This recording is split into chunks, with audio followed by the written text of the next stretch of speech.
Invitamos a la profesora Lucía Duque.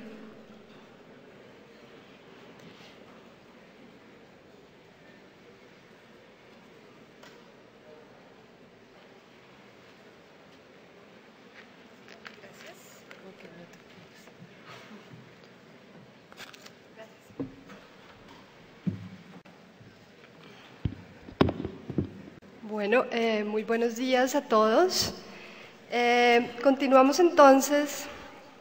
con esta reflexión tan amplia, heterogénea y yo diría bastante profunda que se ha estado llevando a cabo en estos días acerca de los sistemas coloniales a escala global, tratando de ver también un poco las transiciones hacia los estados postcoloniales y las posibles herencias sobre el presente. Seguimos con una mañana supremamente enriquecedora, luego de la conferencia del profesor Godelier, con ponencias que se interesan por el caso específico de la colonización española en las islas del Caribe, es decir, el Caribe hispánico, y la colonización portuguesa del Brasil. Para ello, entonces, contamos en primer lugar con el profesor Frank Moya Pons, si quieres, sí, tranquilo, de la Academia Dominicana de Historia, quien ha sido profesor de Historia Latinoamericana y del Caribe en diversas universidades, como la Universidad de Columbia en Estados Unidos, la Universidad de la Florida también, y en la Universidad Católica de República Dominicana. El profesor Moya Pons ha sido autor de obras importantes como Historia del Caribe, Azúcar y Plantaciones en el Mundo Atlántico, editada el año 2008, o La Otra Historia Dominicana, también del 2008, y actualmente concluye su obra Bibliografía de la Historia Dominicana. El título de su ponencia es La experiencia colonial y la tradición autoritaria en el Caribe hispánico, el caso de Santo Domingo, profesor. Antes de darle la palabra, quisiera recordar que al final de esta ponencia vamos a hacer una sesión de preguntas, por lo cual les recomendamos pedir los formularios a los monitores para que podamos hacer las preguntas al profesor Moya Pons. Gracias.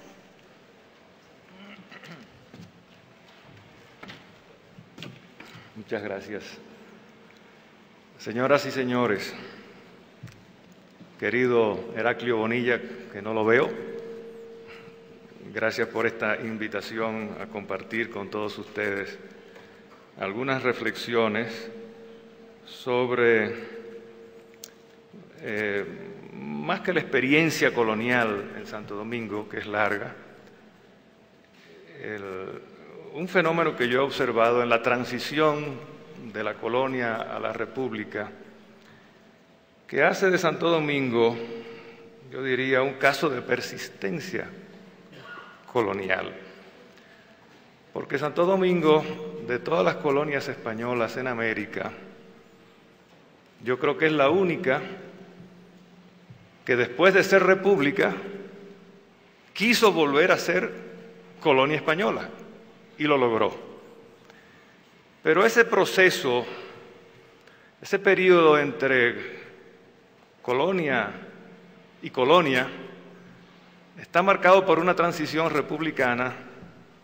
de dos caras, con una dominación haitiana y con una experiencia republicana independiente. Entonces, si ustedes me permiten, yo les voy a hacer una rápida historia política para ver cómo se expresa esa ambivalencia entre las tendencias republicanas y las, vamos a llamarle, las tendencias neocoloniales que adquirieron un tinte en las luchas políticas que formalmente se le puede comparar con las luchas entre liberales y conservadores en otras partes de América Latina. Pero recuerden ustedes que Santo Domingo tiene varias singularidades. A los dominicanos les gusta hablar mucho de sus singularidades, pero realmente hay algunas singularidades. Una de ellas es que es una isla en el Caribe que en algún momento en la segunda mitad del siglo XVII, se divide en dos colonias. Una de estas colonias se desarrolla con una economía de plantaciones, la colonia francesa de Saint-Domingue, en el siglo XVIII. La otra, la parte española, se mantiene como una economía ganadera que vive de suplir ganado en pie a la colonia francesa para alimentar las grandes masas de esclavos. Recuerden ustedes que para 1790 hay casi medio millón de esclavos en la parte francesa, Saint-Domingue. Esta parte francesa, ayer se mencionó, pasó por una revolución profunda que comenzó en 1791 con una revuelta de esclavos, se convirtió en una guerra internacional, una guerra racial, una guerra social, en fin, desembocó en la creación del Estado independiente de Haití, 1804. Pero durante ese proceso de la revolución haitiana